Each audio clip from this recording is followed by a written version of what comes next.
नमस्कार, स्वागत है आपका जी बिजनेस में। मैं हूं दीपक डोभाल और आप देख रहे हैं आपकी खबर आपका फायदा। 5 राज्यों में होने वाले चुनावों से ठीक पहले वोटर आईडी को आधार से लिंक करने वाला एक बड़ा फैसला हुआ है। यह बिल संसद के दोनों सदनों से पास हो गया है। दूसरी तरफ विपक्ष फैसले के विरोध में उतरा हुआ है। विपक्ष का कहना है कि ऐसा करने से प्राइवेसी को खतरा होगा, निजता का हनन होगा, मौलिक अधिकारों का हनन होगा, जबकि सरकार कह रही है कि ऐसा करने से न सिर्फ फर्जी मतदाताओं पर रोक लगेगी बल्कि वोटर्स को भी इससे कई फायदा मिलेंगे।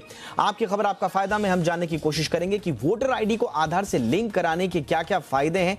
विपक्ष की जो चिंताएं हैं निजता से, जो प्राइवेसी से जुड़ी हुई, वो वाकई में धरातल पर कितनी जायज हैं, उन चिंताओं को क्या दूर किया जा सकता है, इस पर बातचीत करने के लिए हमारे साथ बहुत खास मेहमानों का पैनल है। पहले रिपोर्ट देखिए, लौट रहे हैं।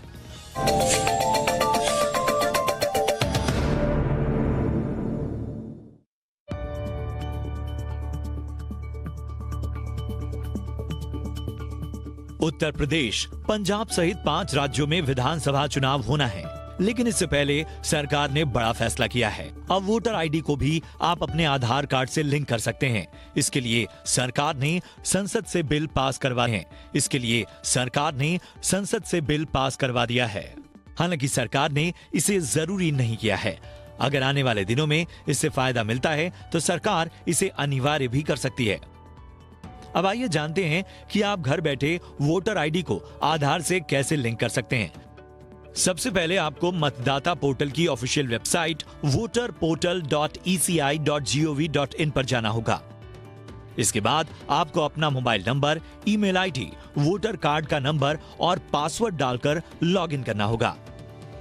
अब एक पेज ओपन होगा। यहाँ आपको अपना राज्य, जिला और पर्सनल जानकारी जैसे नाम, डेट ऑफ बर्थ, पिता या पति का नाम डालना होगा। इसके बाद सर्च बटन पर क्लिक करें। अगर आपने सभी जानकारियां सही दी हैं तो आपकी सारी डिटेल्स स्क्रीन पर आ जाएगी।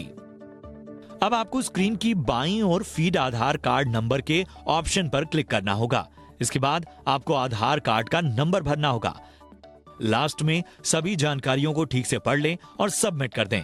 इन सब प्रोसेस के बाद आपका वोटर आईडी आधार कार्ड से लिंक हो जाएगा। वोटर आईडी से अगर आधार कार्ड लिंक किया जाता है तो इसके फायदे भी हैं। इससे फर्जी मतदान को रोका जा सकता है, क्योंकि मतदाता अक्सर अपना पता बदलता रहता है। कई बार पुरानी जगह से मतदाता सूची में नाम हटवाना भूल जाता है। इसलिए ये संभावना बनी रहती है कि एक वोटर का कई जगहों की मतदाता सूची में नाम हो।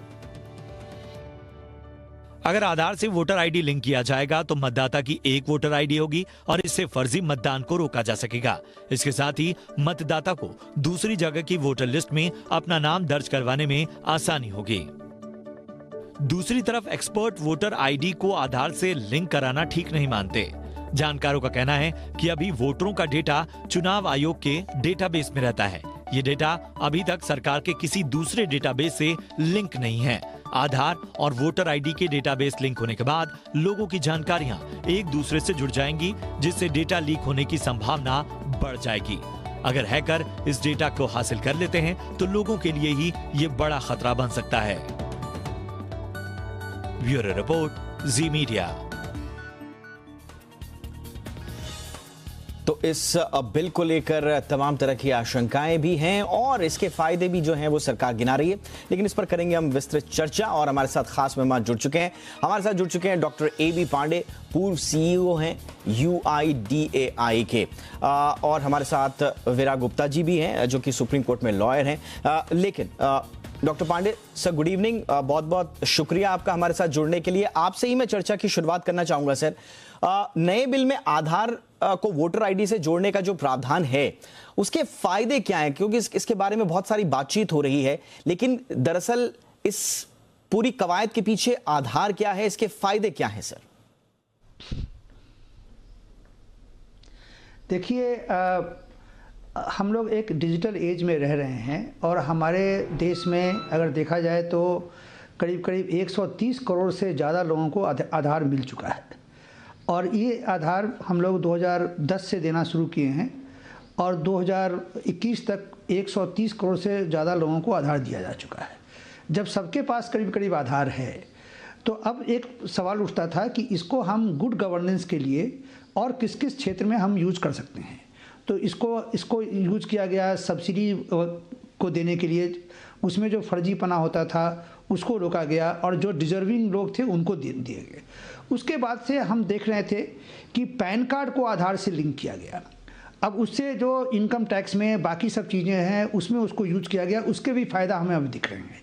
जीएसटी नंबर में भी आधार नंबर को जोड़ा गया, उससे भी हम देख रहे हैं कि कितने हमें फ़ायदा हो रहे हैं। अब एक समय था जिस पर काफ़ी दिनों से चर्चा चल रही थी कि अगर हम वोटर आईडी में अगर हम आधार कार्ड को यूज करते हैं तो इसके दो फायदे, एक तो सिस्टम को फ़ायदा होगा कि जितने भी जो अगर एक व्यक्ति अगर पिछले 5-7 साल में अगर 3-4 जगह रह चुका है, हो सकता है कि उसका वोटर आईडी में 3-4 जगह पे नाम हो और उसके कारण से जो एक इलेक्टोरल वोटर डेटा था वो उसकी प्योरिटी पर एक काफ़ी संदेह होता था। कभी कभी उसको लोग मिसयूज भी करते थे। हमारे देश में हम देखते हैं कि कई फेजेज में इलेक्शंस होते हैं। कभी कभी जो है सो शहरों में इलेक्शन हुआ, कभी स्थानीय निकायों का जब इलेक्शन होता है तो उसके लिए अलग वोटर आईडी मिलता है।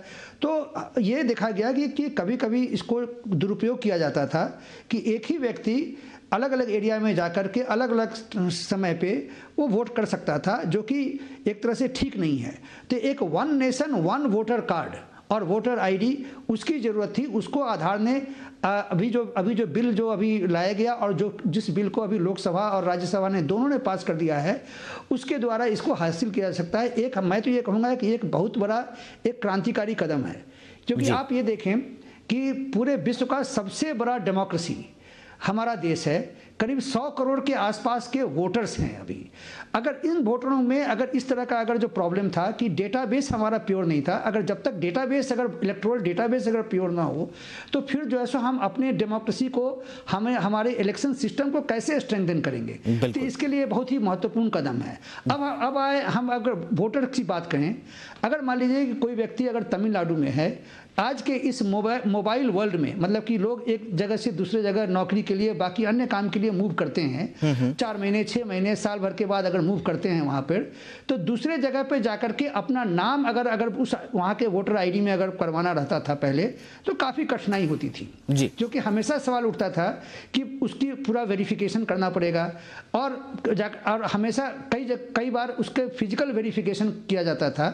आपने अखबारों में पढ़ते होंगे हर इलेक्शन के समय में ये कंप्लेंट आता था कि इस एरिया के इतने सारे लोगों का वोटर लिस्ट में नाम ही नहीं था। हमें ये देखना पड़ेगा कि वो नाम आया मतलब क्यों नहीं था। तो अगर मान लीजिए कि अगर आधार से हम जोड़ दें तो अगर इसके पहले के जो वोटर्स हैं अगर वो अगर कहीं पे है वहाँ से नाम उसका डिलीट हो जाएगा और उसके बाद से नए जगह पर उनका नाम रजिस्टर हो जाएगा।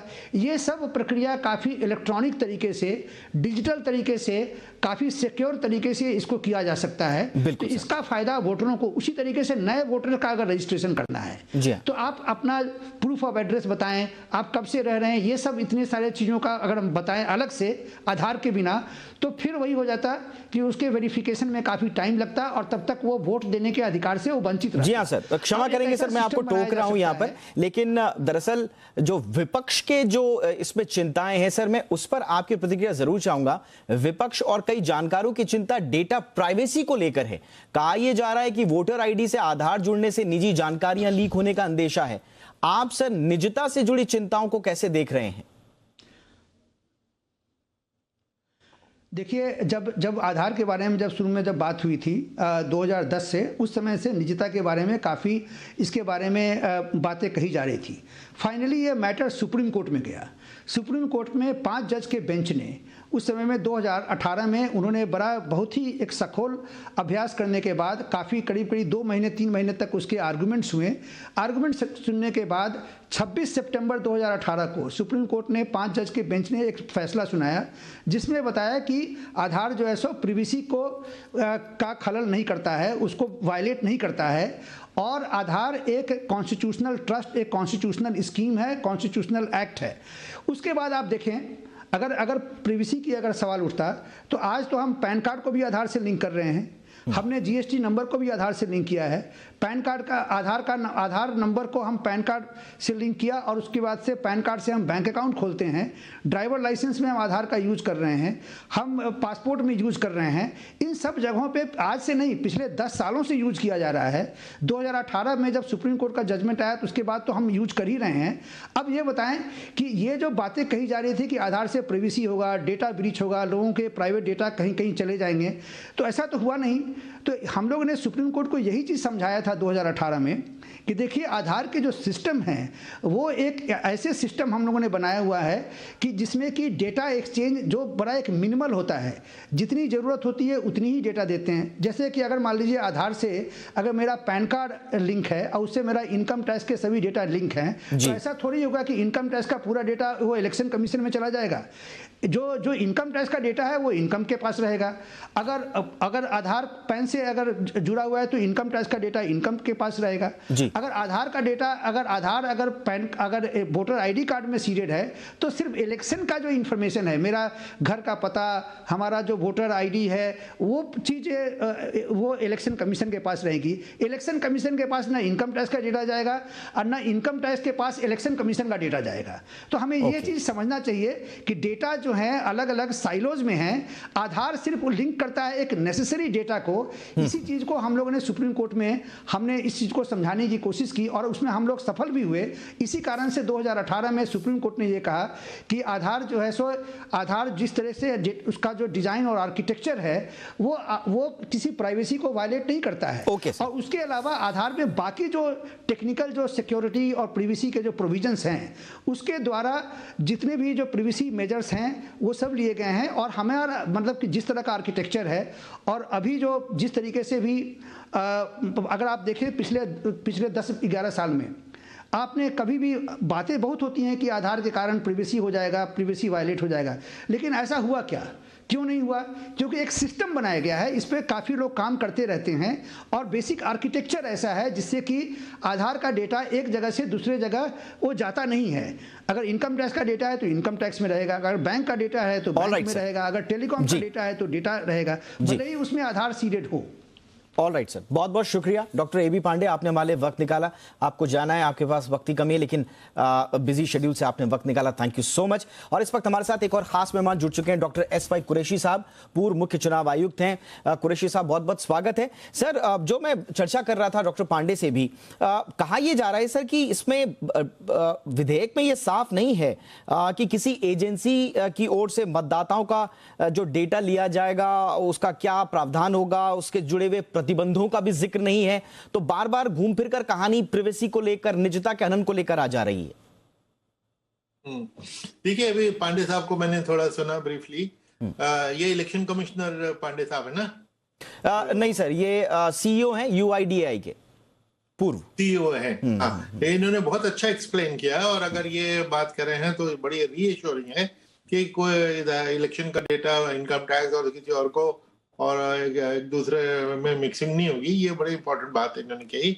हमारा जो मकसद था, ये एक्चुअली 2010-11 में इन्होंने ठीक कहा, उस वक्त मैं ही इलेक्शन कमीशन में था। नीलकनी साहब हमारे पास आए और वो तो हमारे प्रोसेस समझना चाहते थे और अपना समझाना चाहते थे। तो उस जमाने में हमें भी यही चिंता होती थी कि डुप्लीकेट वोटर्स बहुत होते थे और हम जिला लेवल पे और ये स्टेट लेवल पे डी डुप्लीकेशन सॉफ्टवेयर जो डुप्लीकेट्स को दिखा सके तो हम कोशिश करते थे। उस वक्त फिर हम लोगों ने ये भी शुरू किया था कि हम बायोमेट्रिक डेटा यानी लोगों के फिंगरप्रिंट्स लें, क्योंकि उसमें तो डुप्लीकेट होने का फिर स्कोप ही नहीं रहेगा। गोवा में हमने पूरी स्टेट में ये बायोमेट्रिक जमा भी कर लिए थे ऑन एन एक्सपेरिमेंटल बेसिस। फिर जब नीलकनी साहब आए तो हमने ये कहा कि भाई आप बजाय इसके कि आप भी जमा करें और हम भी करें, हम बायोमेट्रिक जमा करना बंद करते हैं। जब आपके तैयार हो जाएगा तो हम आपका उससे इस्तेमाल कर लेंगे ताकि हम डुप्लीकेट वोटर्स को ढूंढ सके। फैक्ट यही है कि विद इन द डिस्ट्रिक्ट तो हमारे डुप्लीकेशन सॉफ्टवेयर ये एक्सपोज कर देते थे डुप्लीकेट्स को, लेकिन अगर किसी का नाम कई डिफरेंट स्टेट्स में, क्योंकि वो माइग्रेट करता रहता है, तो प्रॉब्लम होती थी। अगर आधार के जरिए सिर्फ डुप्लीकेट को ढूंढना है तो ये लिंक करना बहुत अच्छी बात है। सीक्रेसी ऑफ डेटा की जहां तक बात है, मुझे नहीं लगता कि secrecy of data is an issue, जी। क्योंकि हमारा डेटा तो ऑलरेडी पब्लिक डोमेन में है। क्या व्हाट इज आवर डेटा? आपका नाम, आपके फादर या स्पाउस का नाम, आपकी एज और आपका एड्रेस, और अगर उस फैमिली में 5-7 लोग हैं उन सबका इकट्ठा नाम होता है तो ये पता लग जाता है। तो ये तो सब पब्लिक डोमेन में ऑलरेडी है, तो ये क्या लीक होगा मुझे नहीं समझ में आता। और यही चीज आधार का भी बेसिक डेटा यही है। विराग जी, आपकी क्या राय है सर इस बिल पर, और जो निजता को लेकर जो चिंताएं विपक्ष ने जाहिर की हैं उन पर आपका टेक सर? देखिए, पिक्चर थोड़ी सी बड़ी है कि इसको बड़े सिनेरियो में देखें। मैं पॉइंट वाइज कुछ बातें बोलूँगा कि इस पूरे बदलाव के लिए आधार कानून में कोई अमेंडमेंट नहीं किया गया, बल्कि रिप्रेजेंटेशन ऑफ पीपुल एक्ट के सेक्शन 23 और 28 में बदलाव किया गया है। दूसरे नंबर पे कहा जा रहा है कि ऐच्छिक है, और अभी पांडे जी ने बोला और कुरैशी साहब भी बोल रहे हैं कि जो डुप्लीकेट जो वोटर्स हैं उनको हटाने के लिए प्रक्रिया है। प्रश्न इस बात का है कि अगर ये ऐच्छिक है तो फिर ये डुप्लीकेट वाला जो जंजाल है कैसे ख़त्म होगा? जब तक पूरे हम वोटर लिस्ट को कंपल्सरली आधार से नहीं जोड़ेंगे तो जो डुप्लीकेट की जो मर्ज है वो ठीक नहीं होगा। ये पहली बात है। दूसरी बात कि डुप्लीकेट का मर्ज ठीक करने के लिए मैं समझता हूँ कि कोई भी कंप्यूटर का जो टीनेजर है वो भी बता देगा कि डुप्लीकेट का अगर आपका खुद का सॉफ्टवेयर है तो अपने सॉफ्टवेयर से ही आप डुप्लीकेट का अंदाज़ लगा सकते हैं, और जितने लोग डुप्लीकेट जो वोटर लिस्ट में नाम हैं उनसे आप शोकॉज नोटिस इशू करके और उनसे अथेंटिकेशन लेकर के और उनके नाम हटा सकते हैं। तीसरी बात कि जब ये बार बार बोला जा रहा है कि आधार से हम उसको करेंगे, तो जो वोटर कार्ड बनने का है प्रक्रिया वो एक संवैधानिक अधिकार है और उसका प्रॉपर वेरिफिकेशन होता है, पर्सनल वेरिफिकेशन होता है, और वोटर कार्ड की एक कानूनी मान्यता है। लेकिन आधार में तो कोई वेरिफिकेशन ही नहीं होता, और 40,000 आधार कार्ड फेक यूआईडी ने खुद माना कि 2020 में उन्होंने माना कि 40,000 फेक आईडी कार्ड थे। तो आईडी जो भी हमारे कोई भी हमारा है प्रक्रिया उसमें तो गड़बड़ी हो ही सकती है। आधार भी बोगस बन रहे हैं, वोटर कार्ड भी बोगस बन रहे हैं। तो ये कानून जो, क्योंकि जैसे मोबाइल है और जो बैंक खाते हैं उनमें अभी आधार जरूरी नहीं है फिर भी जरूरी है, इसी तरीके से इसमें बोला जा रहा है जरूरी नहीं है फिर भी जरूरी होगा। चिंता किस बात की है? चिंता इस बात की है कि जब पांडे जी बोलते हैं कि हम डिजिटल युग में रह रहे हैं, तो डिजिटल युग का जुरिस्प्रूडेंस कहाँ है? पिछले 3 सालों से डेटा सुरक्षा कानून पर चर्चा होती है, क्योंकि जो आधार और जो वोटर लिस्ट का जो डेटा है ये दोनों मिलकर विश्व के सबसे बड़े डेटा बन रहे हैं। और कैम्ब्रिज एनालिटिका ने ये प्रूव किया है कि उन्होंने फेसबुक से जब प्रोफाइलिंग किया है तो फ्रेंड्स की भी प्रोफाइलिंग कर लिया। अब आपका जो वोटर लिस्ट का डेटा है वो पब्लिक डोमेन में है, उससे आधार जुड़ गया। अब विश्व का सबसे बड़ा डेटा आपने पब्लिक डोमेन में ला दिया, लेकिन उसकी सुरक्षा के लिए डेटा सुरक्षा कानून नहीं लाए, तो बगैर हेलमेट के, बगैर सीट बेल्ट के 500 किलोमीटर की रफ्तार से गाड़ी चला रहे हैं और एक्सीडेंट हो जाएगा तो क्या होगा? कुरैशी सर, बगैर डेटा सुरक्षा पुख्ता एक कानून के अभाव में विपक्ष की ये दलीलें कितनी सही आपको लगती हैं? और दूसरा, जो गड़बड़ियों की बात विराग गुप्ता जी ने कही है, वाकई में खुद यूआईडीए ने 2020 में माना था 40,000 फेक आधार कार्ड उन्होंने रद्द किए हैं। तेलंगाना में सर वोटर लिस्ट से फर्जी वोटर्स को हटाने की कोशिश के दौरान 22 लाख जो असली वोटर्स थे उनका नाम ही हट गया था, उसमें बैडमिंटन खिलाड़ी ज्वाला गुट्टा का नाम भी था। तो ये गड़बड़ियां तो हैं सर, और हमारे पास कुछ एग्जाम्पल्स हैं, तो कैसे चिंताएं दूर होंगी सर इस मामले में? विराग जी ने बहुत अच्छे तरीके से ये इसको एक्सप्लेन किया कि जो इशू है बेईमानी होने का, बोगस आधार कार्ड भी पाए गए हैं, बोगस वोटर कार्ड भी होते रहे हैं, ये तो क्राइम के डिफरेंट डायमेंशन हैं, ये तो हो ही सकते हैं। लेकिन पॉइंट ये था कि इनको अगर हम इंटीग्रेट करते हैं तो प्रिवेसी ब्रीच क्या होती है। अब इन्होंने ठीक बताया कि जो कैम्ब्रिज एनालिटिका ने जो बेईमानी की थी और फेसबुक के डेटा से ही इन्होंने क्या क्या कुछ निकाल लिया था, उस पर तो पूरी दुनिया में शोर मचा था। तो अभी तक तो इलेक्ट्रिशियन का जो डेटा है कम से कम बड़ा इनोसेंट डेटा है, स्टैंडर्ड लोन, कोई किसी एक्सेप्ट फॉर डुप्लीकेट वोटर्स जो हमारा कंसर्न रहा है, और उसको हमने आसान करने के लिए ये फैसला किया था। हमारे वक्त में शुरू हो गया था कि बजाय इसके कि हम वोटर पर डालेंगे, आप अगर अपनी स्थान बदल रहे हैं तो आप पुराना कैंसिल आप खुद कराइए और नई जगह पर रजिस्टर कराइए। हमने कहा आप पुरानी की चिंता नहीं कीजिए, अपनी नई एप्लीकेशन में आप अपना पुराना एड्रेस हमको बता दीजिए, हम अपने आप कटवा लेंगे। तो उसके बाद तो जो नए वोटर्स आते हैं हमारे पास, उनका पुराने एड्रेसेस पता है, हम हमें कटवाना चाहिए। अनलेस कोई इनएफिशिएंसी हो रही है कि वो लापरवाही में कट नहीं रहे, तो बस यही है कि गारंटी जो है उसकी सिक्योरिटी की और ब्रीच ऑफ सीक्रेसी नहीं होगा, कोई मिसयूज नहीं होगा। ये पॉसिबिलिटीज आर वेरी स्ट्रांग। अच्छा, और एक जो विराग जी ने सर एक जो बड़ी महत्वपूर्ण बात उठाई है कि अगर आपको डुप्लीकेसी या फर्जी वोटर्स पे लगाम लगानी तो फिर ये कंपलसरी क्यों नहीं है? अगर आपने इसको वॉलंटरीली किया हुआ है तो कौन व्यक्ति आएगा कि हाँ ठीक है मैं वॉलंटरी करता हूं? अगर किसी के मन में कुछ, तो बिल्कुल सर, तो क्या आप इस दलील को मानते हैं विराग जी? मैं मानता हूँ, बहुत इन्होंने बहुत सही बात कही है कि कंपलसरी क्यों नहीं कर दिया ये, क्योंकि सुप्रीम कोर्ट ने इसको कहा था कि इसको कंपलसरी आप नहीं कर सकते, तो उसकी लिमिट में रहने के चक्कर में ये इन्होंने ये किया। और सेकेंडली अब 90 करोड़ से वॉलंटरीली आप कैसे मालूम करेंगे? 90 करोड़ वोटर हैं माइंड यू, आपके 10-20 करोड़ वोटर के पास स्मार्टफोन है, चलिए आप उस पर आप क्वेरी कर लेंगे जी मैं लिंक करूं ना करूं, यस और नो। लेकिन बाकी क्या है, तो डोर टू डोर जाएंगे, अनपढ़ आदमी को समझाएंगे कि मैं क्या चीज है, लिंकिंग क्या होती है, उसको कुछ समझ में नहीं आएगा। तो बीएलओ साहब जो जाएंगे इलेक्शन कमीशन का, जो वो चाहेंगे वो लिखू के ले आएंगे जी। तो इतनी बड़ी एक्सरसाइज और अगर इतनी ही अच्छी चीज है जैसे कि पांडे साहब ने बड़ी अच्छी तरह बताई थी, तो ये चीज पार्लियामेंट में सारे पार्टीज को क्यों नहीं समझा दी गई? वो बेवकूफ तो नहीं है, हर एक को क्लीन रोल में इंटरेस्ट है, क्योंकि बोगस वोटर का इस्तेमाल तो कोई भी पार्टी कर सकती है, तो हर एक की चिंता है कि रोल साफ होने चाहिए। तो भी पार्लियामेंट को अच्छी तरह समझाइए। जल्दबाजी करना तो ये क्या मतलब है? जल्दबाजी में करके भुगत नहीं चुके, उंगली जला चुके हैं, दोबारा ये करेंगे।